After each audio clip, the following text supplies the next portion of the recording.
What's up? Welcome in, Hoge Jahns. A huge crowd out here at the Chicago Brew House alongside the Chicago River on the Riverwalk. How about this view? This is awesome. This is awesome. This is blowing me away. Thanks for everyone for coming. This is unbelievable. Yeah, this is a great crowd that came out tonight. We greatly appreciate it. It's been a long time since we did one of these live shows. So for those of you watching on YouTube later, we're going to probably be looking a lot this way because that's where the crowd is. And we are here to do the show for everybody here live and in person. But for those of you listening on the podcast later, of course, this is still our normal midweek podcast for you as well. I'm surprised everybody showed up today because I don't know if you know this. Yeah. I said some nice things about Drake May today. Yeah. And people are mad at me. I've heard you had a rough day. No, yeah. Okay. That's okay. Yeah, but we're here and everybody can chill out and they're going to beat the Bengals on Sunday and everything will be fine. We do have some exciting news to let you know about if you missed it earlier online, but an expansion to the Hoge Jahns collection, our merchandise collection, dropped this morning, and that is now available. You can scan that QR code on your screen, and that is all up. Brand new items, shirts, hoodies. We got the golf balls back, a new hat in addition to the one that we see a lot of those here tonight, the hats we sold over the summer, so that's all there for you. New designs as well. Yeah. Not just this that you're wearing, which I thought for sure was the hoodie already. I thought you got it before. I know I fooled you, but it's really it's the row back. Yeah, we're good. All right, well, welcome in, and we do have to talk about the quarterback since you did go there with Drake May. I didn't go anywhere. You had the audacity to tell everybody what the stats show that the guy who's third in MVP voting right now. But why don't you start? Tell us what you're thinking right now, Johnsy. All right. Well, first things first. Caleb Williams was not bad against the Ravens. Yeah. Was he good? He was good. He was. I thought he was good early on. Yeah. I want that on the record. He was good early in the game. He made some great throws, especially in that first quarter. But he needs to be better still. Did the Bears win the game? Nope. Did they lose by 14 points? Yeah, I mean, my math is right? Yes. So he can be better. And you could blame the defense, but his interception also was a big reason why they gave up that touchdown right before that. So, but that was really – I thought Karn brought up a good point on CHGO yesterday too. I know it doesn't happen a lot, but he did it. He said, like, that was the most catastrophic interception Caleb's probably thrown as a Bear. It doesn't happen a lot. No, that's why it was surprising. He does take care of the ball pretty well. Yeah. Well, I think part of the conversation that came after that interception was, well, he saw it differently than Ben Johnson did. So to get a complete, straightforward, honest answer from Ben Johnson yesterday that he wanted him to get to his check down, Kyle Monangai in the right flat, it was a simple read as that. I think Caleb saw man-to-man coverage, but it wasn't. It was some zone concept. So I don't know. Don't say anything about Drake May now, though. Yeah, well, people are going to have to – I know it's hard. But just remember, this time last year it was Jaden Daniels. Now it's Drake May. Everybody takes their own time, and maybe in a few weeks it'll be Caleb Williams for all we know. I mean, and we've been working on our insider analysis column, which will be coming out tomorrow on allcsgo.com. And I know part of the point that was brought up was this is kind of the second time this season where they've lost a game. It didn't feel great during the game. And then once the game's over and you go watch the film, you're like, that was actually better than I thought. And that's what happened against Detroit, but they didn't win the game. They got blown out. However, Caleb did have his best game the following week, and they won 4 straight games after that. Well, the Bengals would be a favorable matchup. They are favored in this game. They are.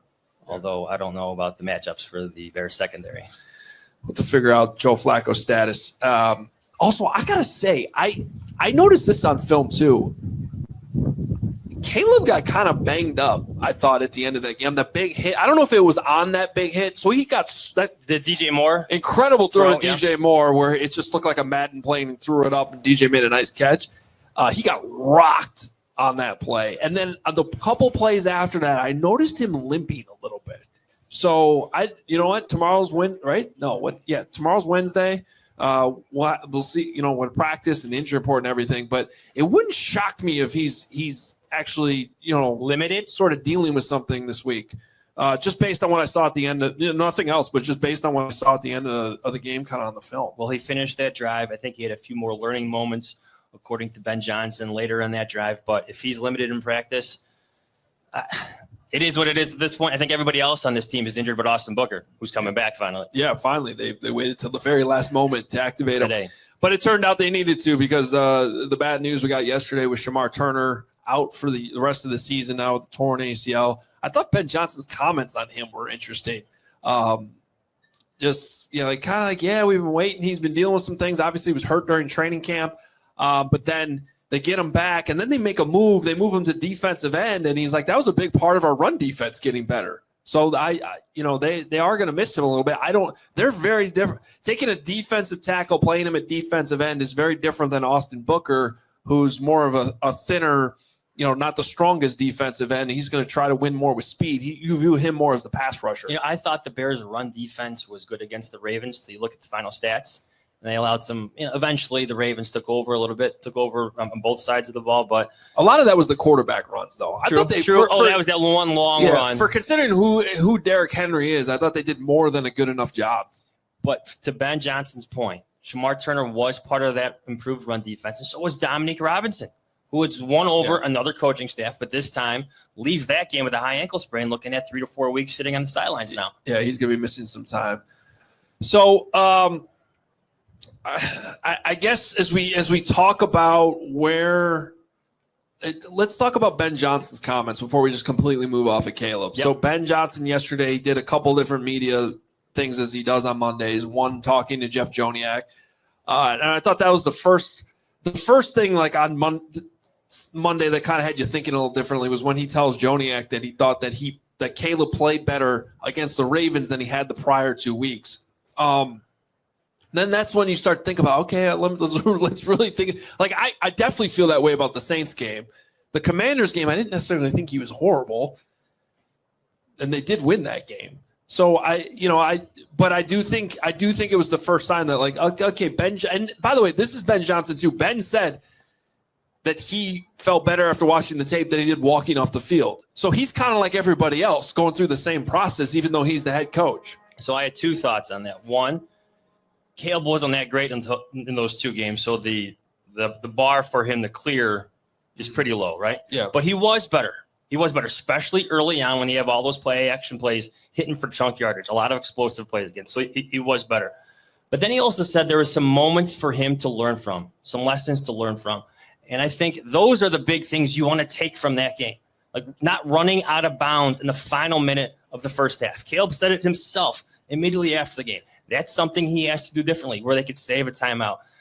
The interception, that's another moment to learn from. And I think there's other ones later at the end of the game where they just took too much time off the clock again, just like the end of the first half, not operating that 2-minute situation efficiently and effectively enough. So this is why I'm going to repeat something I said on CHO earlier today, because I think it's a good lesson for everybody.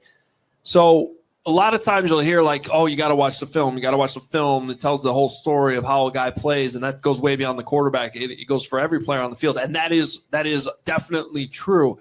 However, I think there's sort of a reverse aspect to that too, because if you're just like, I want to see every drop back that Caleb had against the Ravens yesterday, all 41 of them, because it includes 38 passes and three scrambles, and you just watch that in a line, bam, bam, bam, bam, bam, bam.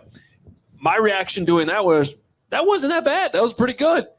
But that also, other than telling you down distance, yardage, and all that, it doesn't tell you the full context of how a game plays out. It's just going through each play kind of line by line by line. It's a little bit more black and white. Whereas when you watch the game and you do have the context of what's happening in every phase of the game, what happened on the play before, what happened when the Bears punted the ball down there and it got called back because of penalty, and just all of this stuff, you get a little bit more appreciation for how big of a deal it is when he doesn't run out of bounds, when he does just slide, and how impactful that decision actually was. So I think the point I'm trying to make is, as usual, it's always somewhere in the middle. Like, it wasn't as bad as it seemed Sunday. It's probably not as great as it looked when you just watch all 41 dropbacks in a row. It's probably somewhere in the middle. And it was probably, like, I would say, a slightly above average performance. So then he meets us, the other media members, on the Zoom call. He's talking about Ben. Yeah. Yes, Ben Johnson. Yes. So this was his answer when asked specifically about Caleb Williams. Ben Johnson, his quote: "He was very efficient with the football there early in the game. I thought he had a number of throws that were on time. We hit a couple in-breakers that was encouraging to see as well. You know, we were explosive in the passing game. I want to say overall, we had 11 explosives. 9 of those were in the passing game. So I thought he did a good job delivering that football. There's a couple that we talked about that need to be automatic at this point halfway through the season that we missed on. And so we're going to keep on working through that process. I think we're going to be in good shape. I did think he took a step forward here this week. So when you hear all the stuff about the efficiency, and we talked about how good he was, especially on in the first quarter, they only got 6 points out of that, but he was good. The explosives were there. What throws do you think he's talking about in terms throws that need to be automatic here at the halfway point through this season? So I have a couple hints. I mean, one play that I'm breaking it down in our insider analysis column too is the one where he ends up they're in the red zone on the first drive and he ends up scrambling and he's short of the first down. You watch the film from both the all 22 and the end zone angle. It looks like Luther Burden's open on that corner.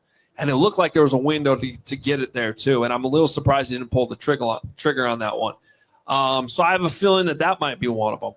The one big inaccurate throw, believe it or not, I only had him down for one inaccurate pass in the first half. Now, they didn't have a ton of plays beyond the scripted plays, so I think that's part of it. But the 3rd and 7 miss over the middle, he missed it high to Roma Dunze. I think that's probably one that he's talking about too, where it's like we got to have that one. And what's frustrating about that one too is he actually threw it with great anticipation, which is another thing. I'd say there's 2 things I'm seeing right now with Caleb that are very encouraging to me.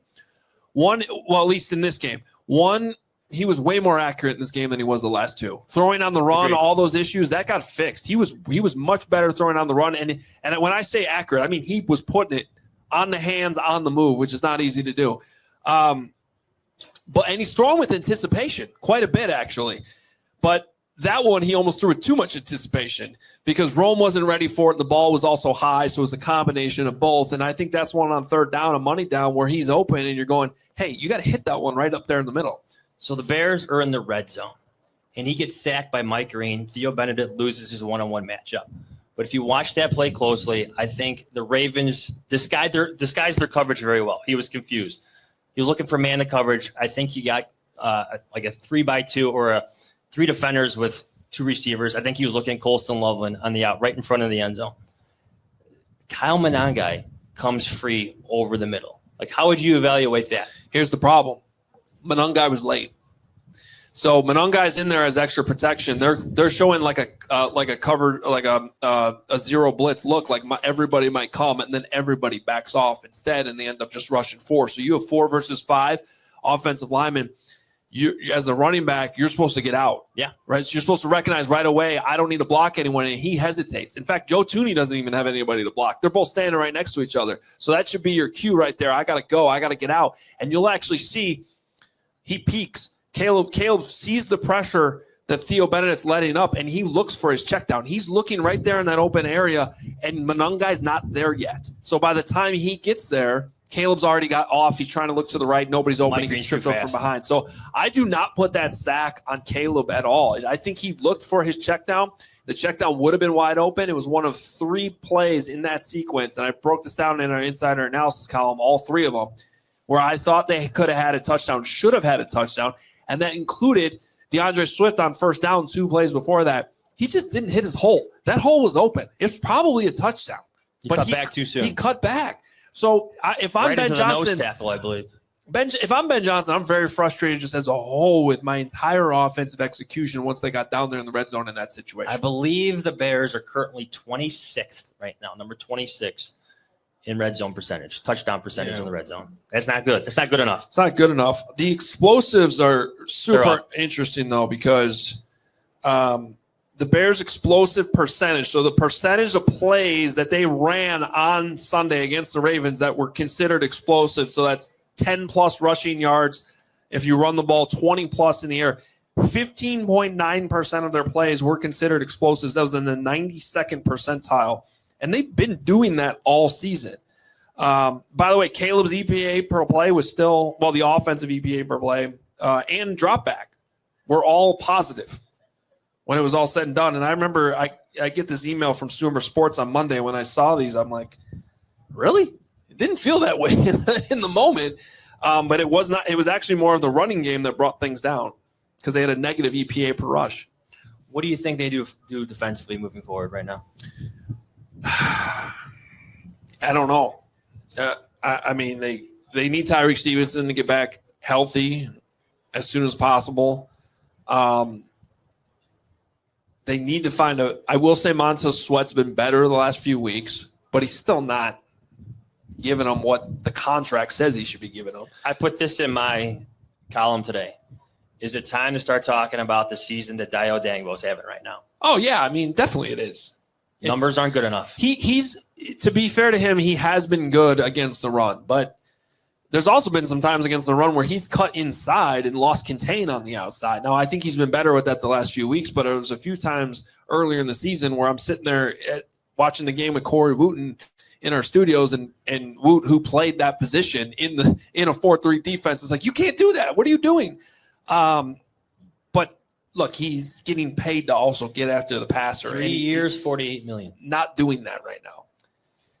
We haven't talked about him really at all since week 1. He was good in week 1 against the Vikings. He was getting after J.J. McCarthy. He's one of the Bears' best players that day. It was beyond encouraging. But since then, I think this is the first time we're actually talking about him at length. Yeah, and not in a good way. No. But what do you do about it? You ask me, what do you do? I don't know. You just, like, some point as coaches, you just need the guys to play better. There's only so much you can do. It seems like Ryan Poles' bet on him to take that next level just isn't paying off. No, I bring all this up because the Bengals are coming up. You got Joe Flacco. I don't think they're a very good team, but I don't think the Bears defense has the players right now to contain their superstar wide receivers. And if Joe Flacco has time, he will make you pay. So if the Bears get in a shootout, like, what do you expect? Like, what are your takeaways from the Ravens game? What are some lessons you think he will learn that will go to Cincinnati with him? Well, two things. I mean, one is offensively, you just have to play better, more consistently to be able to keep up. Like, you got to – if I'm on the offensive side of the ball in this game, I'm just assuming that we got to get to 30. We got to get to 30 in this game because they have Jamar Chase, they have T. Higgins, and all of the starting corners are out. I mean, I guess maybe we'll get a better cross your fingers, maybe get a better update for Tyreek Stevenson tomorrow, but we didn't see him at all last week, so that's a little concerning. And Ben keeps saying it might be week to week. So, I don't – you can try to double Jamar, but then T. Higgins is over there too. And so that's what's concerning. I'm just offensively, I'm assuming we got to be on point. We got to have a great day. We got to score a lot of points. And then we got to turn those explosives into red zone touchdowns. And then you just got to hope that defensively you get back to getting the takeaways. They were close on a couple. They had 3 opportunities for takeaways in that game. It's found a pick 6. I think Kevin Byard has a pick 6 if that ball doesn't get tipped by Tremaine Edmonds, which obviously Edmonds didn't do anything wrong. He's just defending the pass. But sometimes that's what we talk about with turnover luck and how that's going to fluctuate. You're not always going to have the luck that the Bears have had some of the previous weeks. That was one of those examples.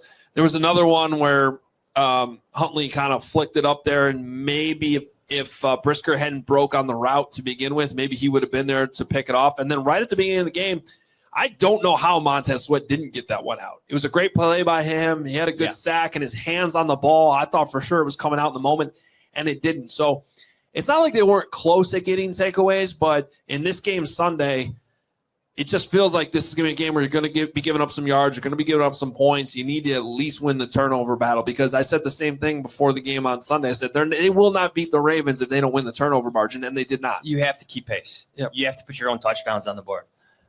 I was wrong about the Ravens defense. I listed all those stats going into the game. I did not think Kyle Hamilton would be that good, that great against the Bears, Roquan Smith included. They made a huge difference against the Bears, and I think they gained a lot of momentum after holding the Bears to 6 points in the first quarter. I'm not sure the Bengals can do the same. Like, Trey Hendrickson is now hurt, so it's on the Bears now to take advantage of this injury situation going against the Bengals. Yeah. All right. Well, how about this venue we're at here outside? They offer here, and by the way, Chicago Brew House. If you've ever walked down here on the Riverwalk, we see everybody sitting over there too. We see over by the water. We see the boats going by. I've walked down here. Chicago's done a great job with this Riverwalk, and This has been a really cool place that's been set up here. So it's great to be here. The beer's outstanding. The food's outstanding. I had the Euros. You had the Chicago flatbread. That looked really good. This is awesome. And they offered that we do this inside. I was like, come on, this is football weather. We can do this. We got heaters out here. Everybody's hanging out. This is what we do. Huddling together. This is Chicago. It's still October. So we have to we'll take a quick time out here. When we come back, Katie, our producer, has some numbers for us to think about. We are also going to do a Q&A for those of you in attendance. So if you want to come up here, not right now, but when we get to our third segment, and Bob's here. I should have mentioned off the top. Well, we're going to hear from Bob. We have to hear from Bob. Yeah, Bob DeRossi, who, by the way, also helped set this up today. So shout out to Bob. So we'll hear Bob's thoughts on the rest of the season. We'll see if he's still got the Bears going undefeated the rest of the way. And if anybody else wants to come up and ask some questions, start thinking about them now, because we'll do that towards the end of the show as well. But first, we take our first time out. Our friends at Sunnyside Dispensary are here to elevate your football season. Sunnyside is your home for judgment-free shopping. They have a crazy selection with over 100 different strains to choose from, with easy online ordering and in-store pickup. Wherever you are in Illinois, Sunnyside has a location for you. They have spots as far south as Champaign and as far north as South Beloit. Stop in the store nearest you for expert guidance from their staff. You have to visit sunnyside.shop for bright buys every day, including 50% off your first 3 online purchases. Enter promo code HICHGO at checkout to qualify. For returning customers, use code CHGO50. Exclusions apply. Sunnyside Dispensary, bright buys every day, only for 21 plus or Illinois medical card holders. And NFL fans, what's your favorite touchdown? Well, for us here at Hoge Jahns, it's the next one, because with DraftKings Sportsbook, an official sports betting partner of the NFL, every touchdown could bring you closer to cashing in, from first touchdown scores to anytime TD props or the thrill of live in-game betting. Every snap is loaded with opportunity. And here's the best part. New customers bet just $5, and if your bet wins, you'll get $300 in bonus bets instantly. Bears favored this week. 2.5 was the last time I checked. We'll see if the line keeps moving around. I like it. Of course, we'll give you our picks on Friday. But in the meantime, check out DraftKings. Your team hitting pay dirt pays out to you. Download the DraftKings Sportsbook app, and here's your code exclusive to this show right here, Hoge and Jahns. That's code Hoge and Jahns for new customers to turn $5 into $300 in bonus bets if your bet wins. In partnership with DraftKings, the crown is yours. Gambling problem? Call 1-800-GAMBLER. The bet must win to receive bonus bets, which expires in 7 days. Minimum odds required. For additional terms and responsible gaming resources, see dkng.co/audio. Limited time offer. All right, back here at the Chicago Brew House on the Riverwalk as we continue our first live recording in a long, long time. Good to be back out here. I think the last time we did a podcast standing up was 2019. You had your famous Bears prediction that year. Yeah, it was right. I had the Bears. What did they win that year again? Yeah, you had them winning the Super Bowl. No, yeah, I did. That was rough. We remember we did one of the obvious shirts, though. I think that was technically our last one. But we weren't standing. I said we standing. Weren't? Okay, yeah. Standing's good. I like this. I feel like if we're sitting down, they couldn't see us. So we're good. And shout out to Justin. I know you're somewhere in the back, but he came in from San Diego. Is there from San Diego? I hear him screaming. Yeah, so it's hard to see you guys because these bright lights, but I know you're out there. I appreciate everybody that came here from all over the Chicagoland area and beyond. All right, Katie Langen, our producer, is here, and as always on our midweek episode, she has some numbers for us to think about. All right, our first one. These are all courtesy of Next Gen Stats. Caleb Williams has averaged a league-high 10.4 yards per attempt against man coverage this season, over a full yard more than any other qualified quarterback. Wow. So when they go man, why do you have that look on your face? You're going to hate this. Okay. Didn't Mitch Trubisky have the same success rate? Well, I don't know if it's at that level. In 2018. Was it that Matt Patricia angle? It's why he destroyed the Detroit Lions all the time, because they played man coverage all the time. Well, it was against that specific team. Did he lead the league in it, though, by a full yard? I don't know. I just remember covering that story. Well, that was when they would play the Lions, Matt Patricia would keep playing man, and Mitch would light him up. Torture. Yeah, he was good against man Those defense. teams were terrible. Really bad team. All right, what else we got, Katie? All right, next one. The Bears' rushing attack has transformed since their Week 5 bye, averaging a league high of 183.5 rushing yards per game, a 52.2% rushing success rate, second highest in the NFL, and 14 explosive runs, most in the NFL. Yeah, dipped a little bit more this week, so only 2 explosive runs this week. I thought that was a big – it still wasn't as bad as it was earlier in the year, but you noticed sort of the tax that put on the rest of the offense and on Caleb when they couldn't run the ball as efficiently this week against the Ravens. Well, I think a lot of that's linked to DeAndre Swift's injury situation. There was a chunk of that game where he didn't play, and you wondered if he was healthy. Then he comes in the fourth quarter, breaks a long one. I think it was only 12 yards, but the longest one that he had that day, and he looked explosive getting out, but he didn't really have the explosiveness to finish that run that we usually see. So if I'm watching, like, other than like Cole Kmet's injury situation, Tyreek Stevenson's injury situation, it's what Swift is dealing with this week, because I feel like every single week he's been on that injury report with some type of ailment. Yeah, but playing through it, to his credit. And we'll see, the numbers show they haven't been as efficient running the ball when Kyle Monongai's been in there. So that's something to continue to watch. I feel like he's been fine for a 7th-round pick, but they do seem to miss something and a little bit more juice when DeAndre Swift's not out there. Well, you would hope. Roschon Johnson? Maybe. Who's that? He played one snap last week. Had a he had down one run, carry, then he and hurt his back. Then he's hurt, and he's out again. It's been tough to rely on him. All right, go ahead. All right, last one. Montez Sweat has generated a team high of 17 pressures this season, but has produced a 13.2% pressure rate, his lowest since 2021, and 3.37 second average to pressure, longest of his career. That goes to your criticisms. Yeah, I mean, look, I think, and even when I say he's been more effective recently, we start comparing that off of what we were seeing before. Yeah. So it's still not to the standard that they thought they were getting, or even to his credit, how he played when he first got here. He was awesome when he first got here, that half a season that he played. And it seemed like it was a good trade, and it seemed like it was good money.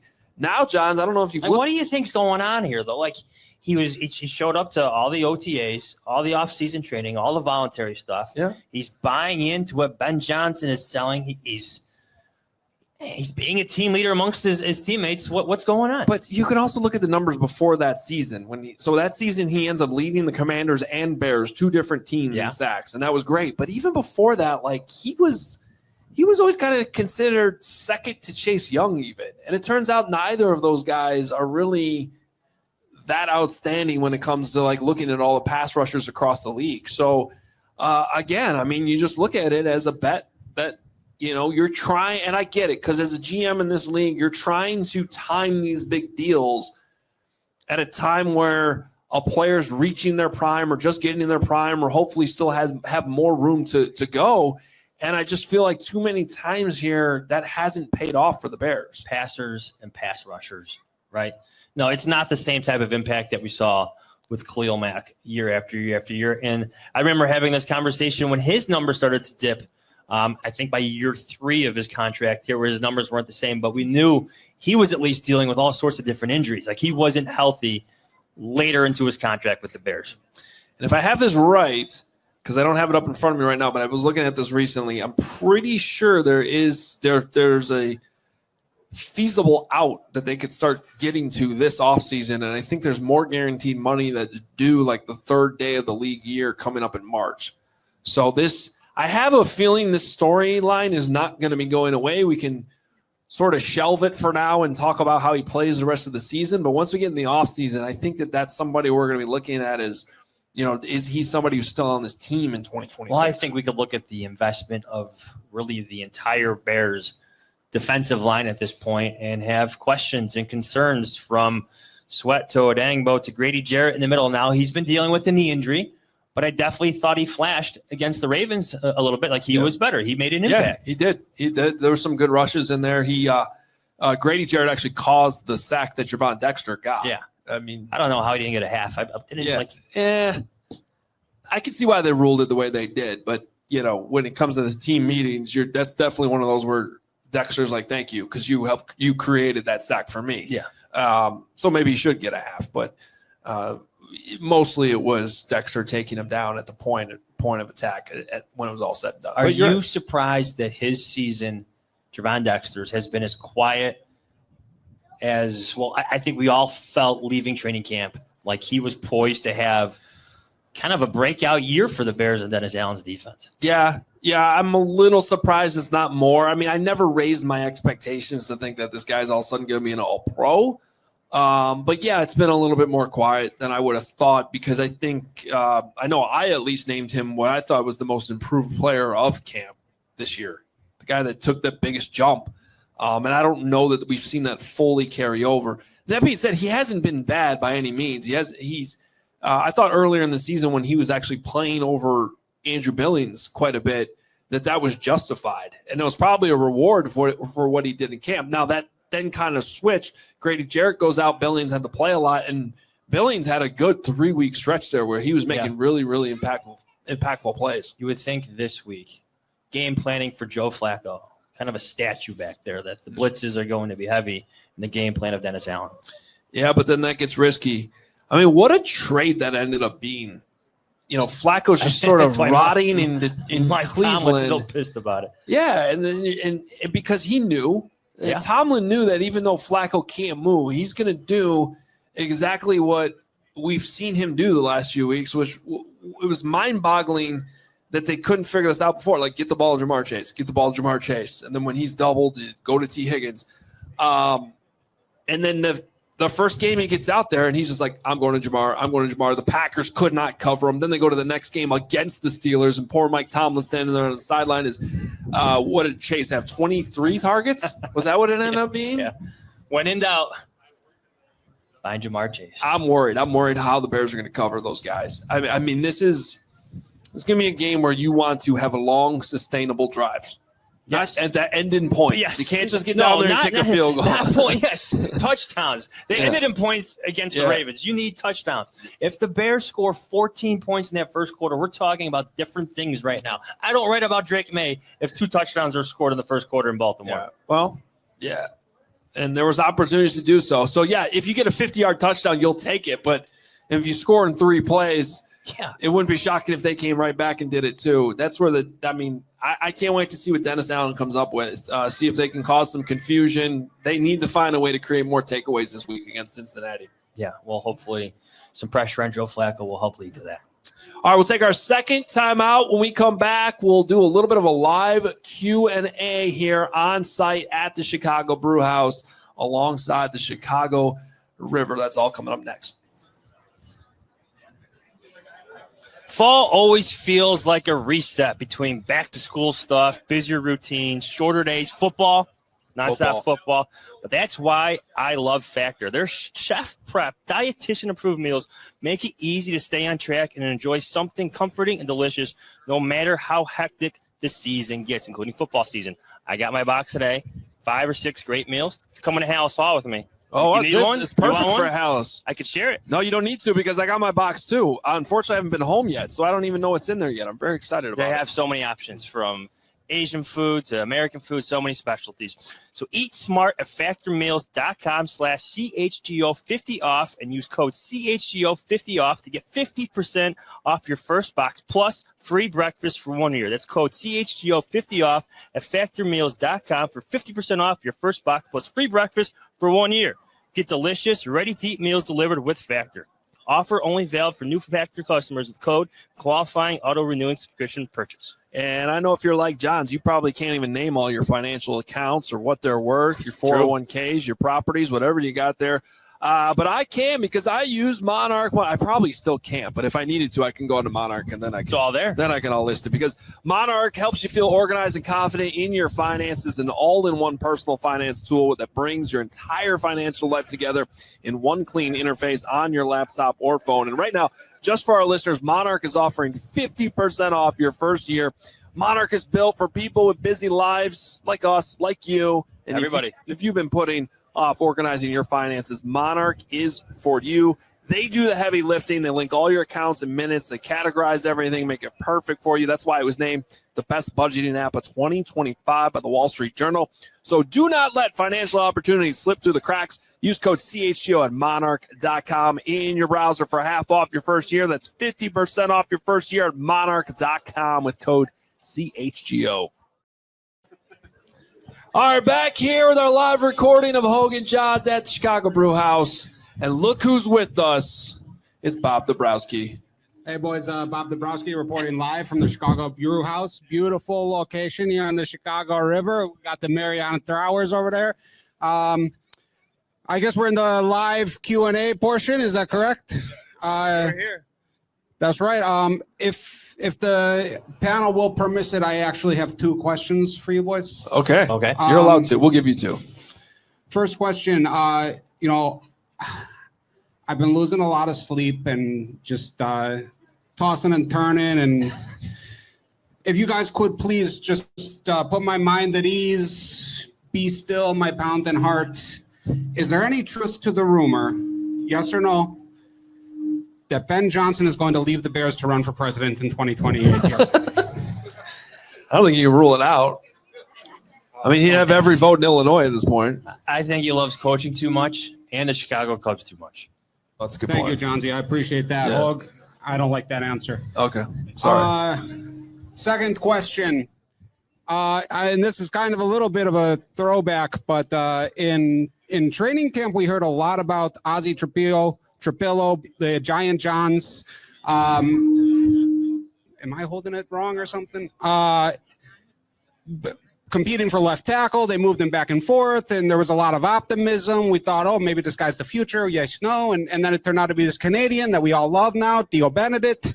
But just what happened? Like, what happened to Ozzie Trapillo? I didn't hear anything after that happened, and it was like it kind of just went away. And I know it's not really timely, but it's just been bugging me. Like, what happened to the guy? He seems okay out there. So what's going on with Ozzie? Yeah, I just think he couldn't play left tackle, and then that, to his credit, Darnell Wright's playing better, and so he's got nowhere to play at this point. I thought it was good that they got him involved on Sunday. Johns, he got him out there as the extra tight end. Jumbo, Yeah, the jumbo, which was Theo Benedict's, your favorite Canadians. Well, his spot was before he took over at left tackle. I think Hoge's onto something here. It just never felt comfortable at left side for Trapillo. And I know he had some experience in Boston College on that side, but the more experience that he had was on the right side. So maybe in the future, maybe next year he's competing with Theo on the left side. But right now, I think you just have to accept he's your top reserve. He's your swing tackle. He's your jumbo tight end. All right, Bob, I got a question for you. Since you call us every single week, from all these extravagant locations that the Bears play, what's been your favorite road trip so far this season? Favorite road trip so far? Outside of Chicago, because that don't count as a road trip. But I would have to say Las Vegas for the Seafood Towers. Can't beat it. Love it. But really, really hoping that we get down to Brazil one of these years and get to see Cairo Santos live in person, kicking in his home country. And my fiance is a Brazilian, so I think that I'd be able to finally drag her down to one of those games. So okay, that sounds pretty good. Okay. I like that. Well, Johns, any questions from you? No, I got nothing. All right, Bob Dabrowski, everybody. He's the best. Thank you so much. Always, and shout out to him for helping setting this up today too. Rumor has it there is going to be an international game, just not Brazil. Spain? Yeah, Spain, maybe Ireland. Ooh, I'll take Ireland. I'll take that. All right, we're gonna do the rest of these. I don't know if everybody's gonna see everybody. We got a line going here, so we'll just try to shoot them through pretty quick. Jeffrey is here. It's got rocking the Hoge Jahns hat. We appreciate it. No problem. I've been listening to y'all for a while. I was actually at your WGN live show way back in the day. Yeah, so this is my second time being with y'all. But my question is there any concern at this point in the season, halfway through, that Ben Johnson's offensive prowess in Detroit was maybe more a credit to the talent and Dan Campbell than it is to his own kind of offensive acumen? And kind of bouncing off of that, what's our confidence level that Caleb is going to be the guy this halfway point through the season? Can I answer the first part of this question? Sure. Yeah. Those stats about explosive plays, the Bears leading the league with 8.1 per game? Yeah. Is that the number? That's a Ben Johnson stat. That is a Ben Johnson. 1,000%. It's the run game. We're not used to explosive plays. like 0 explosive plays. So We get one like every 3 weeks. I think some of that offensive expertise has traveled from Detroit to Chicago with the Bears. I think the first quarter against the Ravens is a perfect example of that. When things are working on time, your quarterback's feeling comfortable, the receivers are doing what they're supposed to be doing, and you have the defense on their heels. That's what Ben Johnson can deliver. He's been good. The explosive plays, to me, like that's the best sign of his expertise coming with him from Detroit.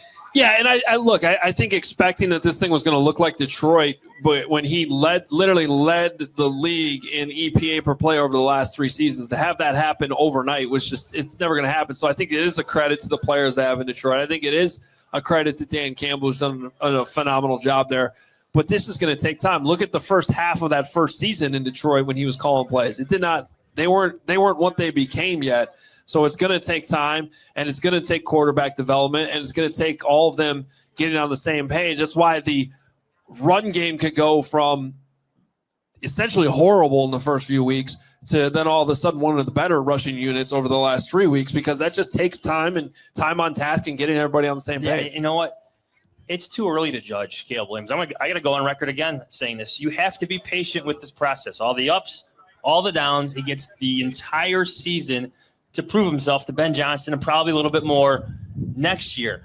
I just brought up Drake May's stats because you can't help but have that conversation point when you have another young quarterback from the same draft year doing what he's doing in a similar circumstance for New England right now. Thanks for the question, Jeffrey. Appreciate you being here, too. Be patient. That was a good one we did at WGen. We were inside the showcase studio. Long time ago. Overlooking the lake and the river. That way. Right down the river. Yeah.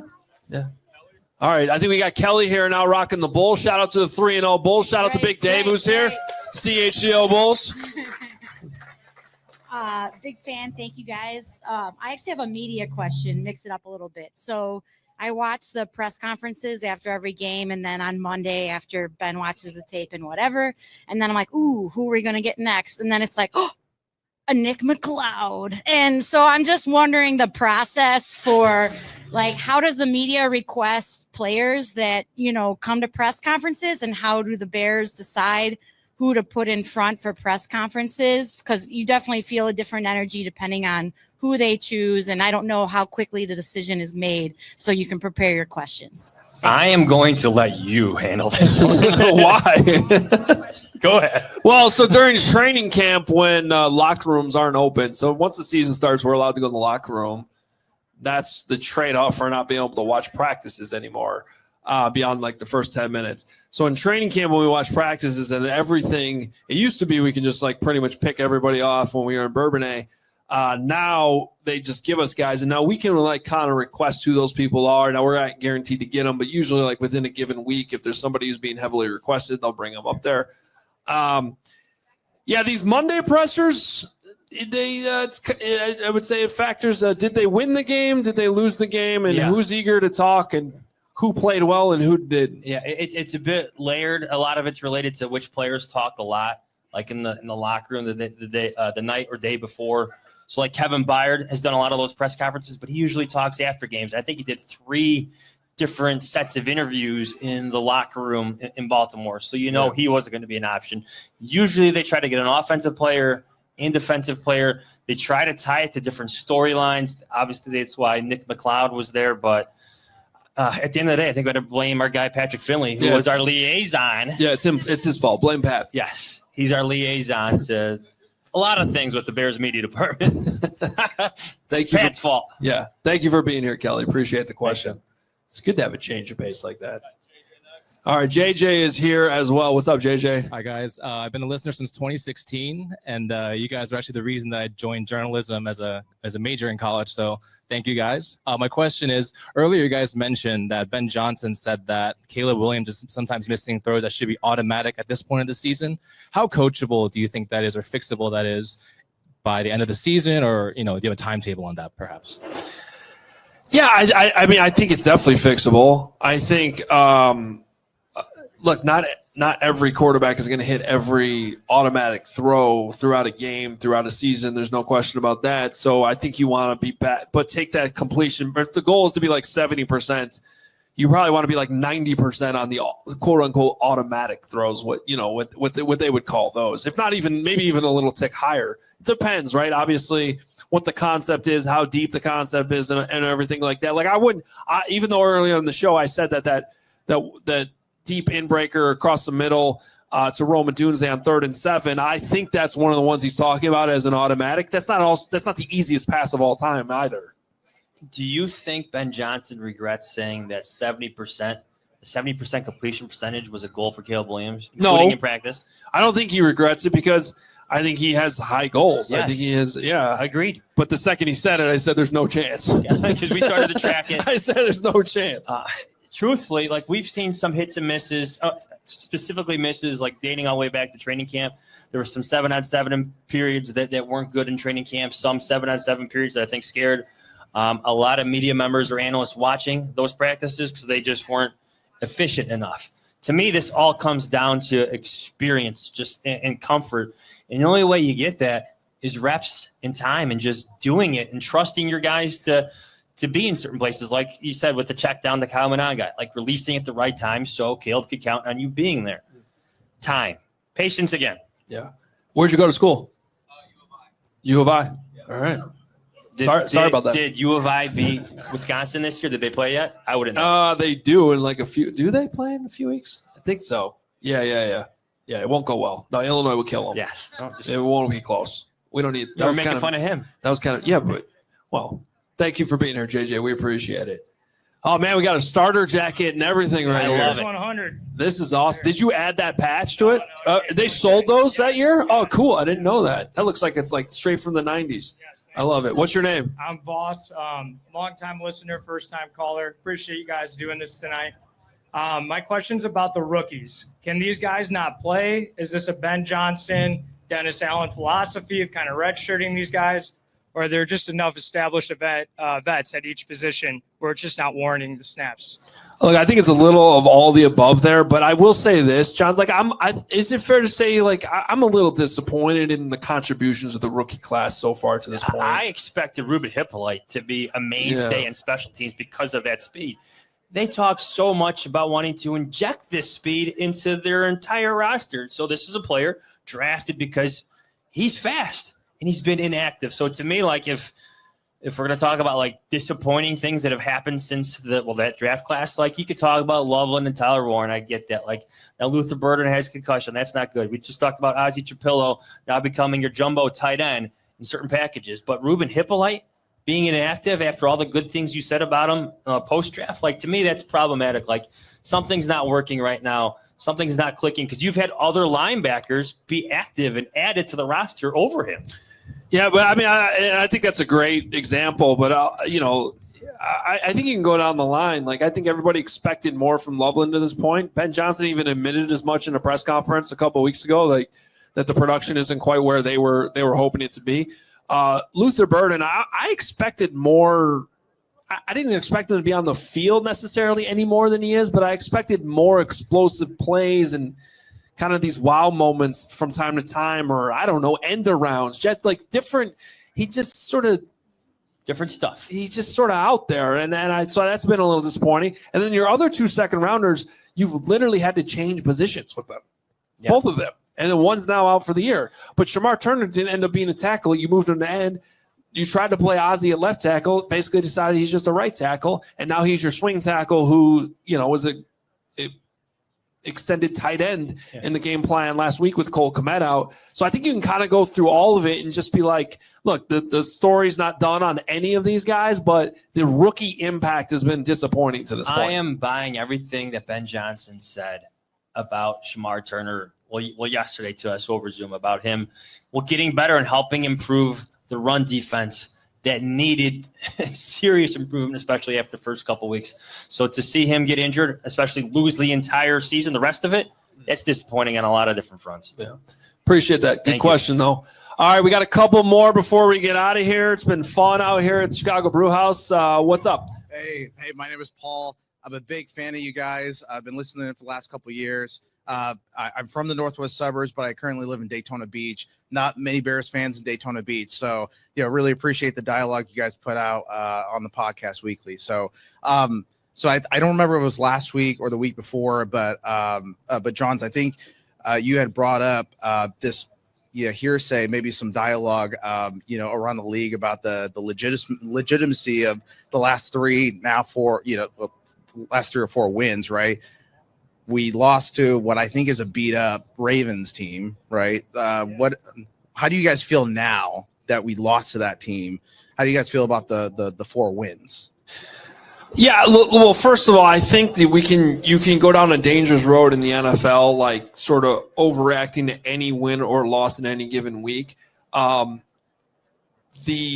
Just because they lost to the Ravens and played the way they did Sunday does not mean it like takes anything away from the 4-game winning streak they were on. Because I think there was, in hindsight, are any of those wins necessarily super impressive? Like even the Commanders have dropped off, right? Not necessarily, but I think the way in which they won some of those games, when you really boil it down and add all the context and how their backs were against the wall a couple times and they made the plays in all 3 phases, like I think the team, you learned a lot about this team being gritty, and really digging deep to win some of these games, and that matters. I don't care who you're playing in the NFL. Look at the Bills. The Bills lost to the Falcons a few weeks ago on Monday Night Football, the same night the Bears beat the Commanders and looked horrible. The Falcons have lost 30-0 to the Panthers this season and got killed by the Dolphins the other day. So like this league can be super weird. Now, what happens next week? Do they bounce back against the Bengals, or do they lose that one too? And then what happens when they get the Giants? And that's when over a 3-week stretch, if it completely turns the other way, then I think you would have a valid point. Not you, but the people that might be saying that. But have a valid point that, okay, maybe that 4-game winning streak was a little fluky. Yeah, let's not also dismiss some of the things that like happened in those games. Like you have the blocked field goal against the Ravens. Like that was not luck, and I will argue that with anyone who wants to differ, have a different opinion on that. That was like scouting. That was the work that goes on behind the scenes. Shout out Scott Daly. Yeah, Scott Daly, and like them finding a tell on the long snapper and getting a read, getting a jump, like Josh Blackwell having a feel for that moment at that time, like that should be celebrated, just like the Bears did. Like you should celebrate the scouting, all the work that went into it. Jake Moody's story in Washington is awesome.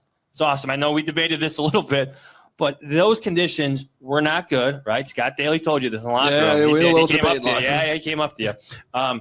Those conditions were not good.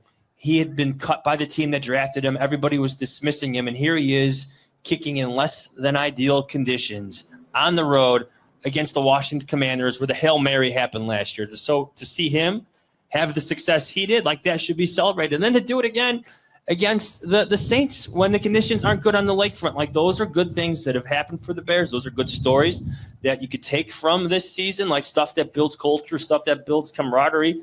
Like those things should not be negated by any means by anyone looking to dismiss 4 wins in a row by the Bears. Absolutely. Thanks, Paul. Appreciate you being here. Appreciate That's awesome. Enjoy Florida when this thing gets even worse here in days. Last question. Who we got? Hey, guys. Thank you very much. My name is Mike. I am a new Chicago Bears fan. I've been a lifelong Detroit Lions fan up until – hear me out. Oh, boy. Hear me out. Up until I permanently moved back to Chicago this fall. So I decided to go all in on Chicago sports. And during my time learning how to be a Bears fan, I have learned that Chicago fans are pretty traumatized about their quarterback situation. So yes, I'm curious to hear what you want to see on the field to know that Caleb and Ben Johnson are long-term pairing for Chicago. First of all, that was a big moment for you. Yeah. I mean, welcome. Welcome. I mean, you're just leaving Detroit behind. I mean, look at this city. I think you're making a pretty good choice here. I know there is a river in Detroit, but it doesn't look like this.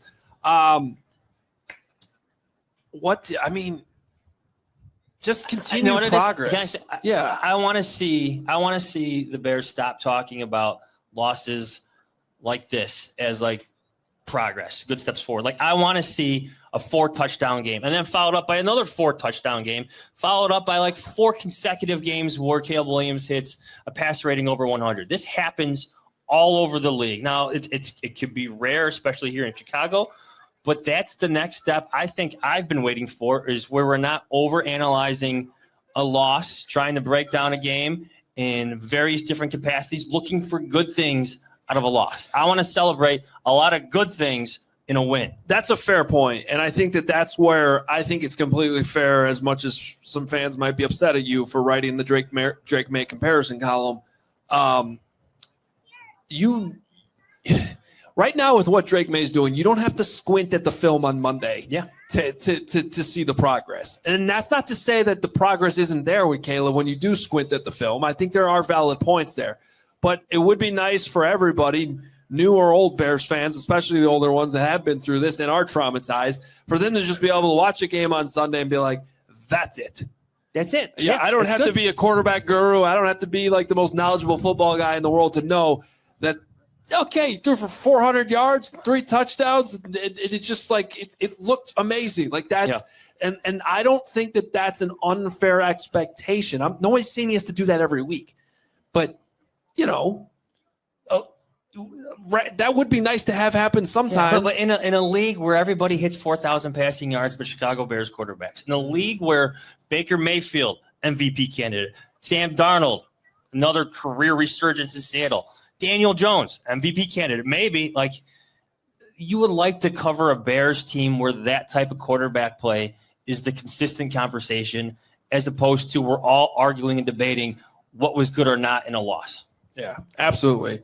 Good question, though. We'll see how it continues to go. Shout out to Crystal for being here, too. I thought you were going to ask a question. No? She's mad at me that she's thinking I'm making up too many excuses for Caleb right now.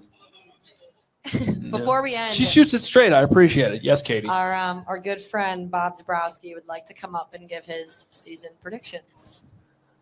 Yeah, just real. Okay. Man, I know it's a hot mic. Real quick, boys. I know a lot of people think I'm going to come up here and just be a meatball Bears fan like our buddy Greg Braggs and just predict them that they're going to go undefeated. I'm not going to say that. No.